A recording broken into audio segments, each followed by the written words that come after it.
Hai sahabat kompas.com, pasti udah gak asing ya sama jalan ini?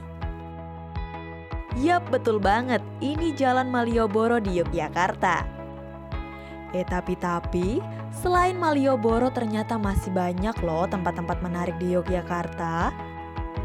Salah satunya seperti yang bakal Daris tunjukin di episode Sherlock kali ini. Kira-kira apa ya? Hai sahabat kompas.com, kembali lagi bersama aku Daris Kartika di program Sherlock. Kali ini aku bakal ajak kalian jalan-jalan sekaligus menengok peninggalan bersejarah Keraton Ratu Boko. Situs ini berada 3 km ke arah selatan dari Candi Prambanan, Yogyakarta. Konon katanya, situs ini merupakan reruntuhan sebuah kerajaan loh. Jadi penasaran gak sih? Kalau gitu, yuk ikutin terus penelusuran aku.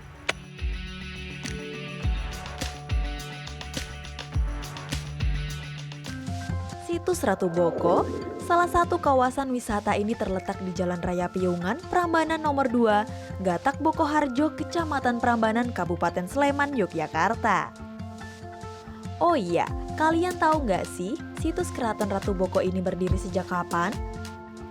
Menurut sejarah, situs ini dibangun pada abad ke-8 oleh Wangsa Shailandra. Menurut sejarah, situs ini dibangun pada abad ke-8 oleh Wangsa Shailandra yang beragama Buddha. Namun kemudian diambil alih oleh Raja-Raja Mataram Hindu. Oh iya, keraton ini dinamai Ratu Boko karena menurut legenda situs ini merupakan istana Ratu Boko yakni ayah Lara Jonggrang. Meskipun sebagian besar bangunan keraton Ratu Boko ini sudah hancur, namun masih ada sisa-sisa kemegahan yang dapat kita nikmati nih. Sahabat kompas.com, sekarang aku lagi ada di salah satu bangunan bernama Candi Pembakaran.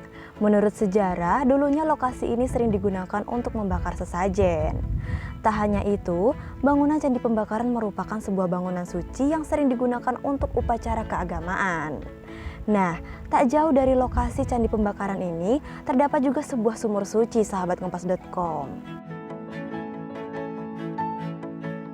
Tak hanya itu, di sini juga masih ada bangunan lain yang masih terlihat kokoh dan tentunya terjaga dengan baik hingga kini. Bangunan itu adalah pendopo, luasnya sekitar 14.000 meter persegi. Wah, luas juga ya. Nih, aku kasih cuplikannya.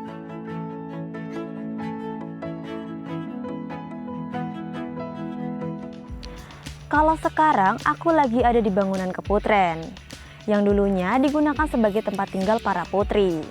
Keputren ini terbagi menjadi dua, yakni sisi timur dan sisi barat. Selain itu, di sekitar Keputren juga terdapat kolam yang dulunya berfungsi sebagai penyuplai kebutuhan air.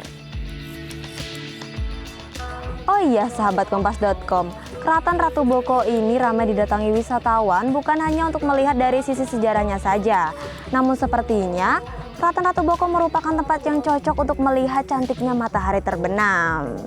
Lantas apa ya yang membuat para wisatawan tertarik untuk berkunjung ke sini? First impressionnya sih bagus ya Mbak, dengan ketinggian segini bisa melihat kelihatan alam, Prambanan, semuanya kelihatan. Terus untuk tiket masuknya juga nggak terlalu mahal sih, masih relatif murah gitu. Lebih bersih, sejuk.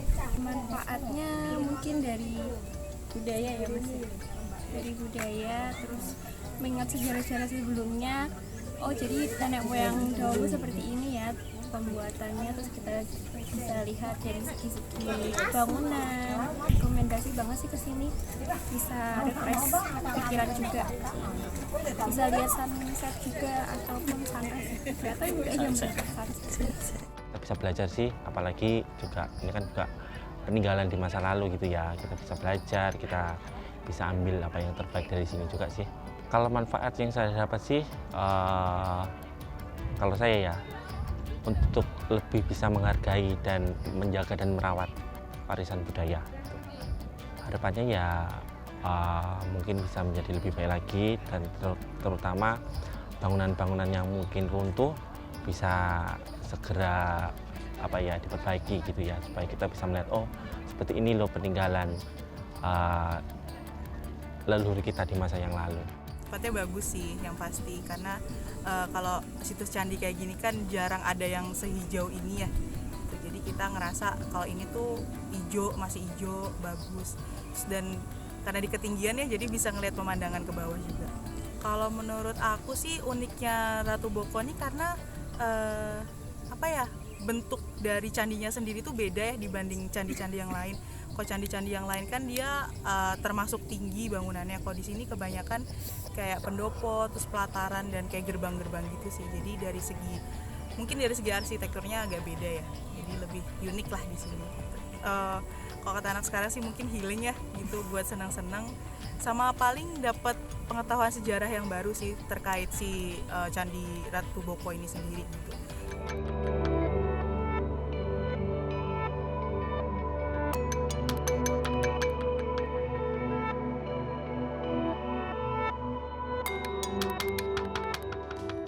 Oh iya, buat sahabat kompas.com yang ingin berkunjung ke sini, loket tiket Keraton Ratu Boko dibuka mulai pukul 8 pagi hingga 5 sore ya. Setiap hari. Harga tiketnya mulai dari Rp20.000 untuk anak umur 3-10 tahun dan Rp40.000 untuk umur lebih dari 10 tahun.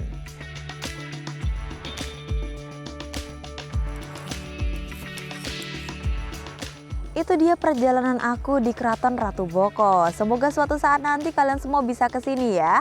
Oh iya, kalau sahabat kompas.com ada ide tempat-tempat yang kece untuk dikunjungi, bisa ketik di kolom komentar.